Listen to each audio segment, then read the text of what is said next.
Assalamualaikum warahmatullahi wabarakatuh. Bismillahirrahmanirrahim.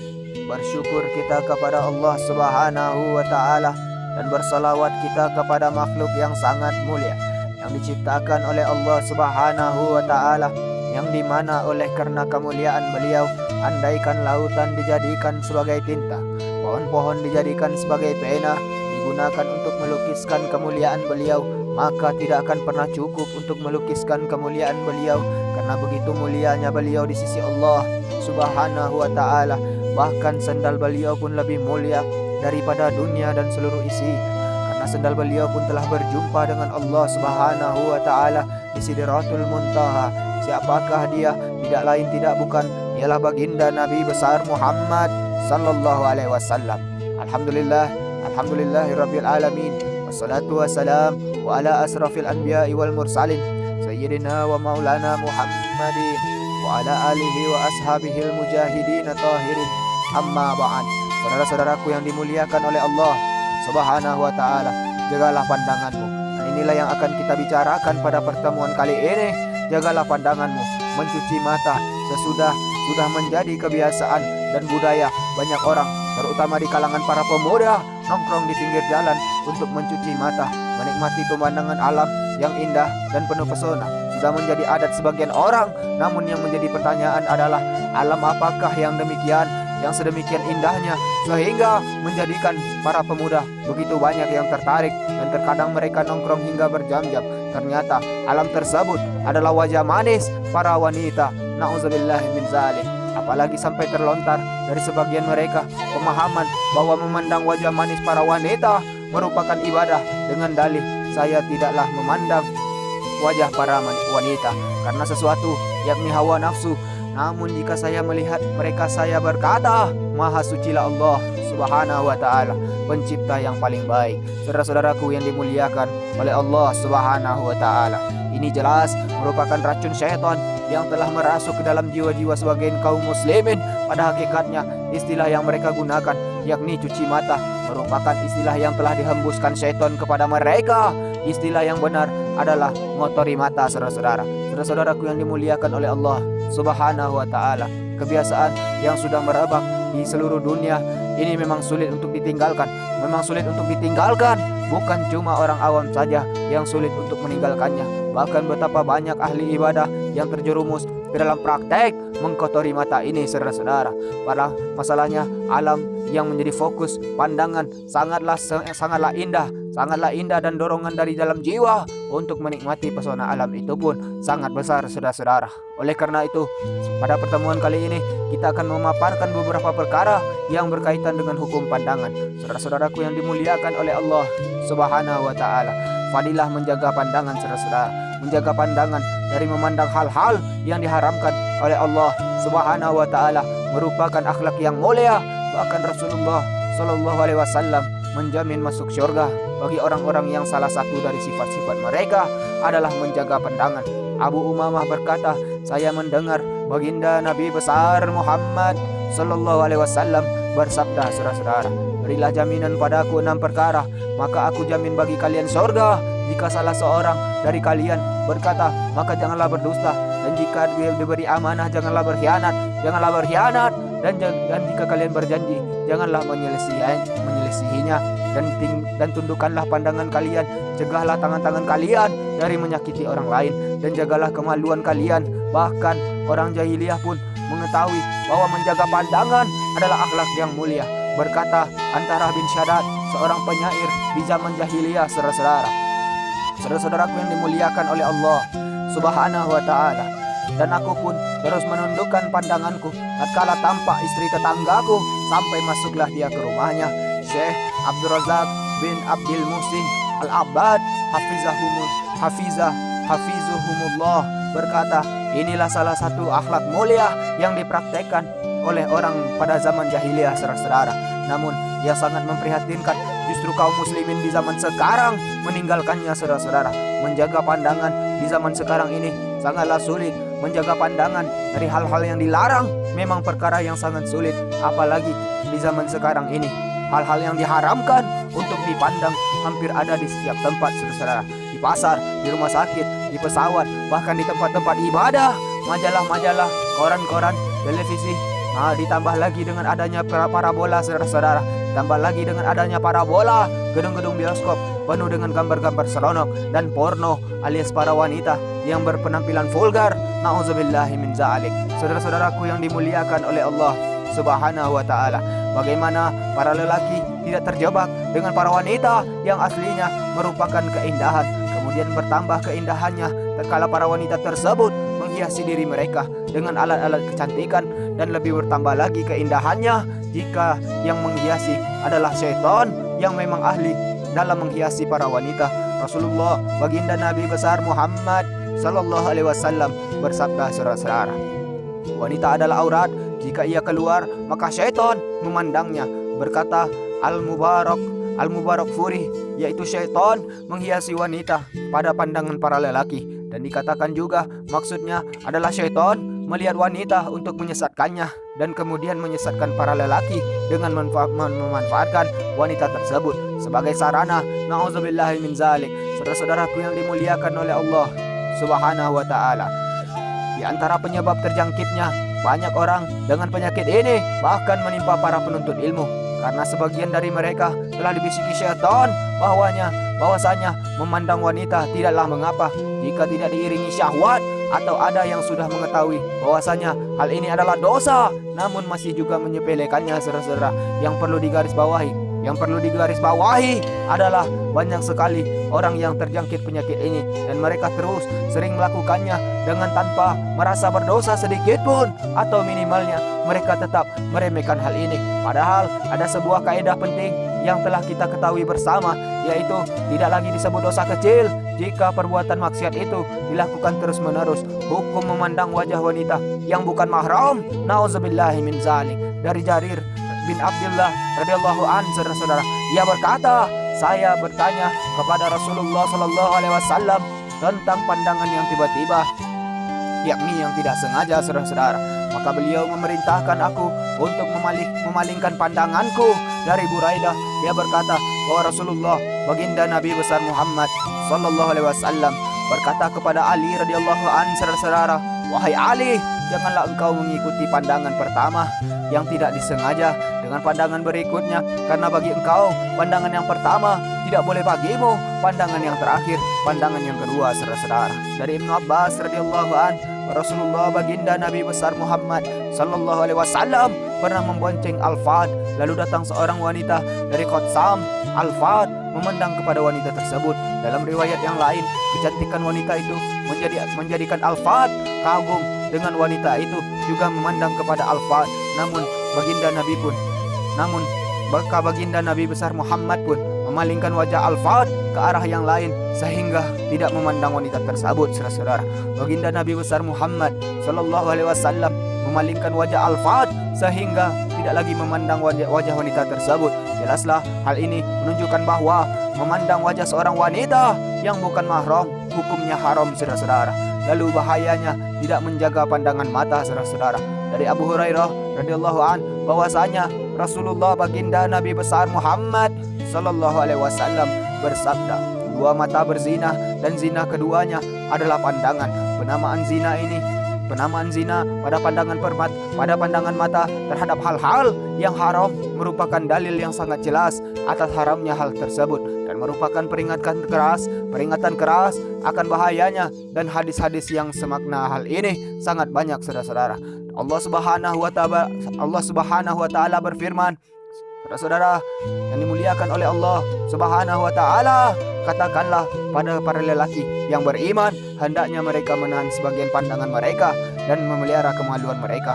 Yang sedemikian itu adalah lebih suci bagi mereka. Sesungguhnya Allah Subhanahu wa taala Maha mengetahui apa yang mereka perbuat. Dan katakanlah kepada para wanita yang beriman, hendaknya mereka menahan sebagian pandangan mereka dan memelihara kemaluan mereka, hingga firman dari Allah Subhanahu wa taala di akhir ayat, saudara-saudara. Dan bertaubatlah kalian sekalian kepada Allah Subhanahu wa taala, wahai orang-orang yang beriman, semoga kalian beruntung. Quran surat An-Nur ayat 30 sampai 31. Saudara-saudaraku yang dimuliakan oleh Allah Subhanahu wa taala, berkata Syekh Utsaimin ayat ini merupakan dalil akan wajibnya bertaubat karena tidak menundukkan pandangan dan tidak menjaga kemaluan, atau menundukkan pandangan yaitu dengan menahan pandangan yang tidak mengumbarnya dan tidak mengumbarnya, saudara-saudara. Karena tidak menundukkan pandangan dan tidak menjaga kemaluan merupakan sebab kebinasaan dan sebab kecelakaan dan timbulnya fitnah. Baginda Nabi besar Muhammad sallallahu alaihi wasallam telah bersabda, "Tidak pernah aku tinggalkan fitnah yang lebih berbahaya terhadap kaum pria daripada fitnah para wanita." Saudara-saudaraku yang dimuliakan oleh Allah Subhanahu wa taala. Dan sesungguhnya fitnah yang pertama kali menimpa Bani Israel adalah fitnah wanita. Oleh karena itu musuh-musuh Islam, bahkan musuh-musuh Allah dan Rasulnya dari golongan Yahudi, Nasrani, orang-orang musyrik dan komunis, serta yang menyerupai mereka dan merupakan antek-antek mereka. Mereka semua sangat ingin untuk menimpakan bencana ini kepada kaum muslimin dengan memanfaatkan para wanita. Nauzubillahi min zalik. Mereka mengajak kepada ikhtilat, bercampur baur antara para lelaki dan para wanita dan menyeru kepada moral yang rusak. Mereka mempropagandakan hal itu dengan lisan-lisan mereka, dengan tulisan-tulisan mereka, serta dengan tindak tanduk mereka. Kita berlindung kepada Allah Subhanahu wa taala karena mereka mengetahui bahwa fitnah yang terbesar yang menjadikan seseorang melupakan Rabb-nya dan melupakan agamanya adalah terdapat pada wanita. Nauzubillahi min zalik. Saudara-saudaraku yang dimuliakan oleh Allah Subhanahu wa taala, dan para wanita memberi fitnah kepada para lelaki yang cerdas sebagaimana sabda baginda Nabi besar Muhammad sallallahu alaihi wasallam, "Tidak pernah aku melihat orang yang kurang akal dan agamanya yang lebih membuat hilang akal seseorang lelaki yang tegas daripada salah seorang dari kalian, wahai para wanita." Saudara-saudara, apakah engkau ingin penjelasan yang lebih jelas dari penjelasan baginda Nabi besar Muhammad sallallahu alaihi wasallam yang gamblang ini? Tidak ada yang lebih dari para wanita dalam hal melalaikan akal seorang laki-laki yang tegas. Lalu bagaimana dengan pria yang lemah, tidak memiliki ketegasan, tidak memiliki semangat, tidak memiliki agama dan kejantanan? Tentunya lebih parah lagi, saudara-saudara. Nauzubillahi min zalik. Namun seorang pria yang tegas dibuat teler oleh para wanita. Kita mohon diselamatkan oleh Allah Subhanahu wa taala. Dan inilah kenyataan yang terjadi. Oleh karena itu, setelah Allah Subhanahu wa taala memerintahkan kaum mukminin untuk menundukkan pandangan, Allah Subhanahu wa taala berkata, "Dan bertaubatlah kalian sekalian kepada Allah Subhanahu wa taala, wahai orang-orang yang beriman, semoga kalian beruntung." Maka wajib atas kita untuk saling menasihati, untuk bertaubat, dan hendaknya saling memperhatikan antara satu dengan yang lainnya. Apakah seseorang di antara kita telah bertaubat ataukah masih senantiasa tenggelam dalam dosa-dosanya? Karena Allah Subhanahu wa taala mengarahkan perintah untuk bertaubat kepada kita semua, saudara-saudara. Perintah Allah Subhanahu wa taala secara khusus untuk bertaubat dari tidak menjaga pandangan mata menunjukkan bahwa hal ini bukanlah perkara yang sepele, saudara-saudara. Pandangan mata merupakan awal dari berbagai macam malapetaka. Barang siapa yang semakin banyak memandang kecantikan seorang wanita yang bukan mahramnya, maka semakin dalam kecintaannya kepadanya, hingga akhirnya akan mengantarkannya kepada jurang kebinasaannya. Waliyadzubillah. Nauzubillahi min zalik. Saudara-saudara, berkata Al-Mawarzi, "Aku berkata kepada Abu Abdullah Imam Ahmad ibn Ambal, seseorang telah bertaubat dan berkata, seandainya punggungku dipukul dengan cambuk, maka aku tidak akan bermaksiat. Hanya saja dia tidak bisa meninggalkan kebiasaan tidak menjaga pandangan." Imam Ahmad berkata, taubat macam apa ini? Saudara-saudaraku yang dimuliakan oleh Allah Subhanahu wa ta'ala. Berkata Syekh Muhammad Amin, dengan demikian engkau mengetahui bahwasanya firman dari Allah Subhanahu wa ta'ala. Dia mengetahui pandangan mata yang berkhianat merupakan ancaman terhadap orang yang berkhianat dengan pandangannya, yaitu dengan memandang kepada perkara-perkara yang tidak halal baginya. Berkata Ibnu Abbas menafsirkan ayat ini, dia mengetahui pandangan mata yang berkhianat. Seorang pria berada bersama sekelompok orang, kemudian lewatlah seorang wanita, maka pria tersebut menampakkan kepadanya orang-orang yang sedang bersamanya bahwa dia menundukkan pandangannya. Namun jika dia melihat mereka lalai darinya, maka dia pun memandang kepada wanita yang lewat tersebut.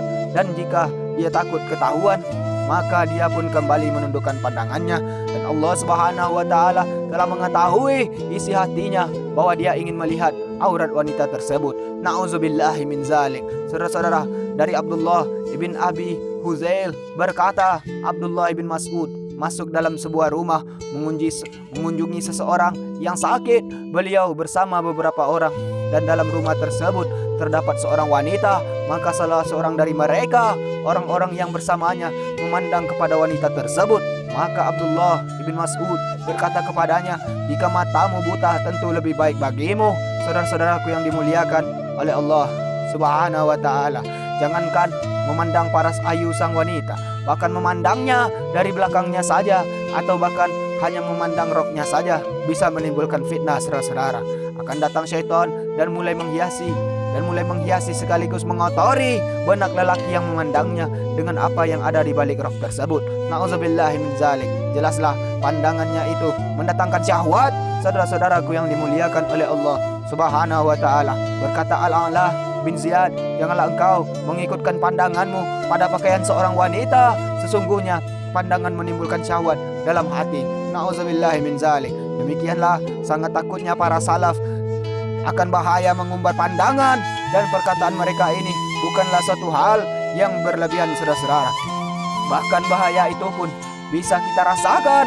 Namun yang sangat menyedihkan, saudara-saudara, masih ada di antara kita yang merasa dirinya aman dari fitnah walaupun mengumbar pandangannya. Nauzubillahi min zalik. Hal ini tidaklah lain kecuali karena dia telah terbiasa melakukan kemaksiatan, terbiasa mengumbar pandangannya, saudara-saudara, sehingga kemaksiatan tersebut terasa ringan di matanya, dan ini merupakan ciri-ciri orang munafik. Nauzubillahi min zalik. Berkata Abdullah ibn Mas'ud radhiyallahu an, seorang mukmin memandang dosa-dosanya seperti gunung yang dia berada di bawah gunung tersebut. Dia takut sewaktu-waktu gunung tersebut jatuh menimpanya. Adapun seseorang munafik memandang dosa-dosanya seperti seekor lalat yang terbang melewati hidungnya. Lalu dia pun mengusir lalat tersebut. Bahkan tatkala seseorang sedang melaksanakan ibadah sekalipun, hendaknya dia tidak merasa aman dan tetap menjaga pandangannya, saudara-saudara.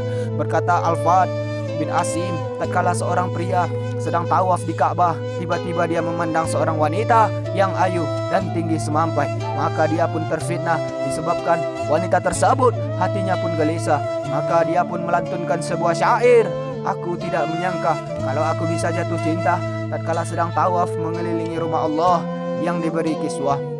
Hingga akhirnya, saudara-saudara, aku pun ditimpa bencana, maka jadilah aku setengah gila gara-gara jatuh cinta kepada seorang wanita yang parasnya menawan laksana rembulan. Duhai sekiranya aku tidak memandang elok rupanya. Saudara-saudaraku yang dimuliakan oleh Allah Subhanahu wa ta'ala, demi Allah, apa kiranya yang aku bisa harapkan dari pandanganku dengan memandangnya? Berkata Ma'ruf Al-Khurhi, tundukkanlah pandangan kalian walaupun kepada kambing betina. Berkata Sufyan Ats-Tsauri menafsirkan firman dari Allah Subhanahu wa ta'ala, dan manusia dijadikan bersifat lemah. Seorang wanita melewati seorang pria, maka sang pria tidak mampu menguasai dirinya untuk menundukkan pandangannya pada wanita tersebut. Maka adakah yang lebih lemah dari hal ini? Berkata seorang penyair, namun kadang seorang pria tak berdaya, tekuk lutut di bawah kerling mata sang wanita. Tekuk lutut di bawah kerling mata wanita, praktek para salaf dalam menjaga pandangan, saudara-saudara. Saudara-saudaraku yang dimuliakan oleh Allah Subhanahu wa ta'ala, dari Al-Madaini, dari Syekh beliau berkata, sebagian orang pemerintahan di Basrah hendak bertemu dengan Daud bin Abdillah, maka Daud pun pergi menuju Basrah dan singgah di rumah salah seorang sahabat beliau yang terletak di pinggiran Basrah. Sahabatnya ini adalah seorang yang sangat pencemburu. Dia memiliki seorang istri yang bernama Zarqa yang cantik jelita, saudara-saudara. Pada suatu saat sahabatnya ini keluar karena ada suatu keperluan, maka dia pun berpesan kepada istrinya untuk bersikap ramah dan melayani Daud, saudara-saudara. Tatkala kembali ke rumahnya, dia pun berkata kepada Daud, bagaimana menurutmu dengan si Zarqa? Bagaimana sikap ramahnya kepada Daud? Berkata, siapa itu Zarqa? Dia berkata, yang mengurusimu di rumah ini. Daud berkata, saya tidak tahu dia si Zarqa atau si Qalhlah. Nauzubillahi min zalik. Lalu istrinya menemuinya, maka dia pun marah dan berkata, aku telah berpesan kepadamu agar ramah melayani dan melayani Daud. Lalu mengapa tidak kau lakukan pesanku?" Istrinya berkata, "Engkau telah berpesan kepadaku untuk melayani seorang yang buta. Demi Allah, dia sama sekali tidak melirik kepadaku." Saudara-saudaraku yang dimuliakan oleh Allah Subhanahu wa taala. Dari Muhammad bin Abdullah Az-Zarat berkata, Hasan ibn Abi Sinan keluar untuk melaksanakan sholat Id. Tatkala ia kembali, dikatakan kepadanya, "Wahai Abu Abdullah, kami tidak melihat hari raya Id pada yang wanitanya paling banyak keluar ikut sholat Id. Daripada sholat Id tahun ini," dia berkata, "tidak ada seorang wanita pun yang bertemu denganku hingga aku kembali." Dalam riwayat yang lain, saudara-saudara, disebutkan bahwa tatkala dia kembali, istrinya berkata kepadanya, "Berapa wanita cantik yang engkau lihat hari ini?" Hasan diam tidak menjawab, saudara-saudara. Namun tatkala istrinya terus mendesak, dia pun berkata, "Celaka engkau, saya tidak melihat kecuali pada jempol kakiku semenjak saya keluar darimu hingga saya kembali kepadamu."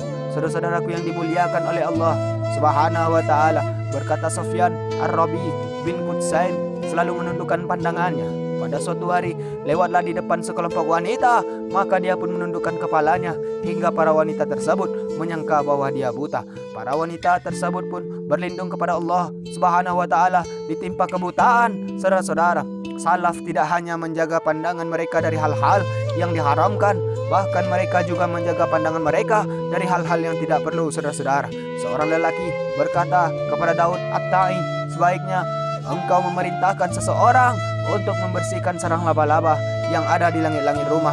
Daud berkata, "Tidakkah engkau tahu bahwasanya memandang yang tidak perlu itu dibenci?" Lalu Daud berkata, "Aku dikabarkan bahwa di rumah Mujahid lantai 2 ada sebuah kamar, namun Mujahid tidak tahu sama sekali selama 30 tahun."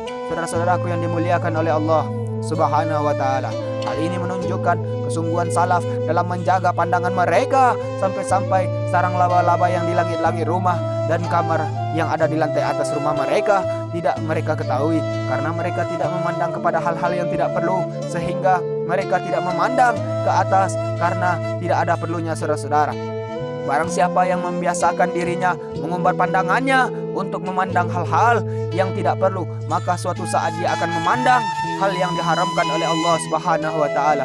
Sungguh jauh berbeda antara salaf dan sebagian kita yang tatkala berjalan matanya jelalatan ke sana kemari. Saudara-saudara, akibat buruk tidak menundukkan pandangan. Saudara-saudara, akibat buruk tidak menundukkan pandangan mata. Ibnul Qayyim berkata, saudara-saudara, kebanyakannya maksiat itu masuk kepada seorang hamba melalui 4 pintu. Yang keempat pintu tersebut adalah kilasan pandang, petikan di benak hati, ucapan dan tindakan. Maka hendaknya seorang hamba menjadi penjaga gerbang itu, gerbang pintu bagi dirinya sendiri pada keempat gerbang pintu tersebut. Tidak ada, dan hendaknya ia berusaha terus berjaga di tempat-tempat yang rawan ditembus oleh musuh-musuh, yang akibatnya mereka pun merajalela berbuat kerusakan di kampung-kampung, kemudian memporak-porandakan dan meruntuhkan semua bangunan yang tinggi. Adapun pandangan, maka dia adalah pembimbing, penunjuk jalan bagi syahwat dan utusan syahwat. Nauzubillahi min zalik.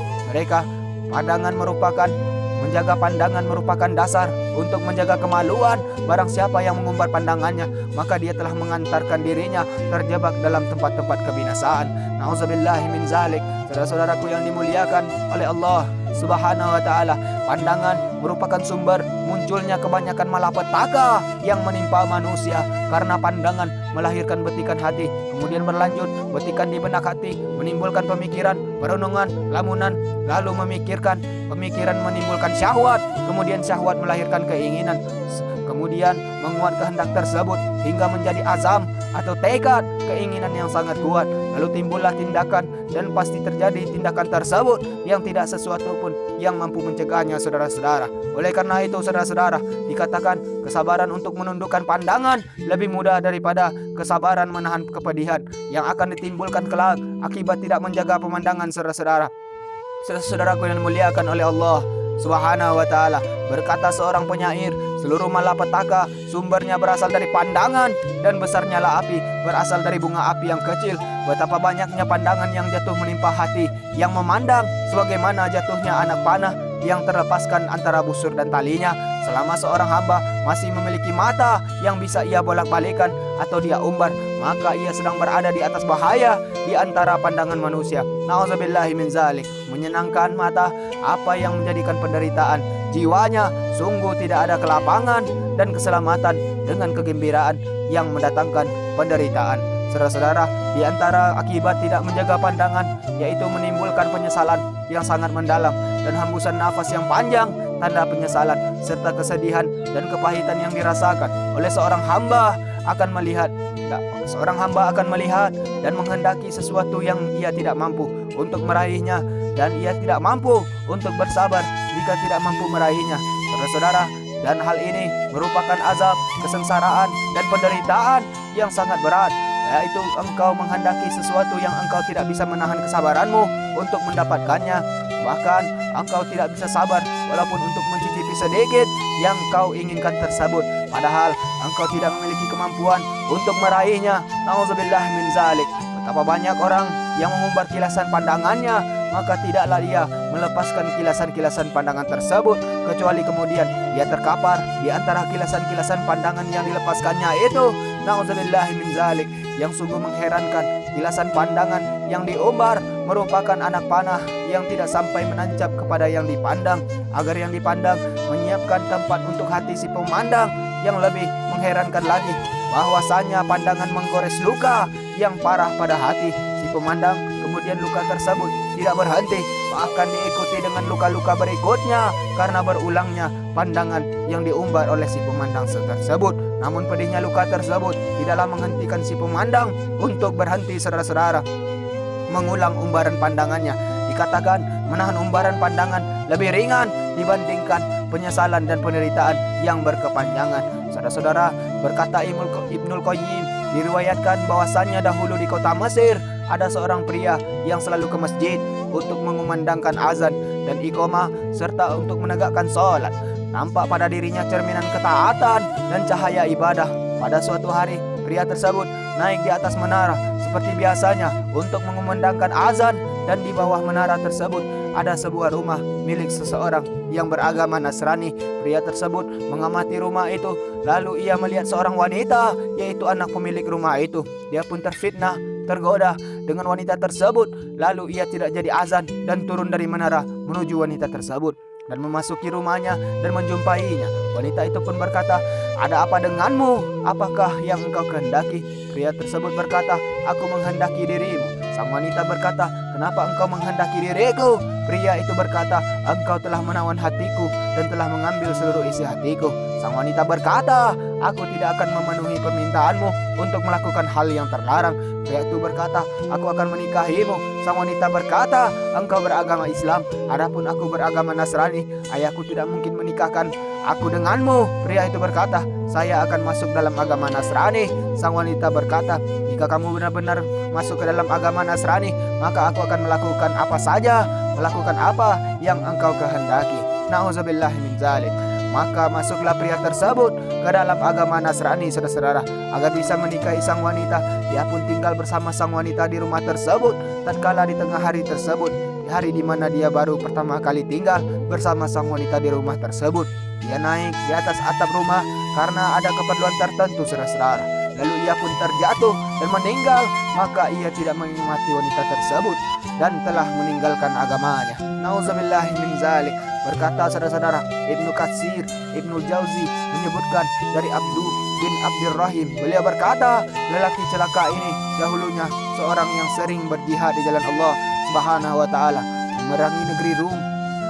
Namun pada suatu saat, saudara-saudara, di suatu peperangan, tatkala pasukan kaum muslimin mengepung suatu daerah di negeri Rum dan kaum Rum bertahan di benteng-benteng mereka, dia memandang seorang wanita Rum yang berada dalam benteng pertahanan mereka.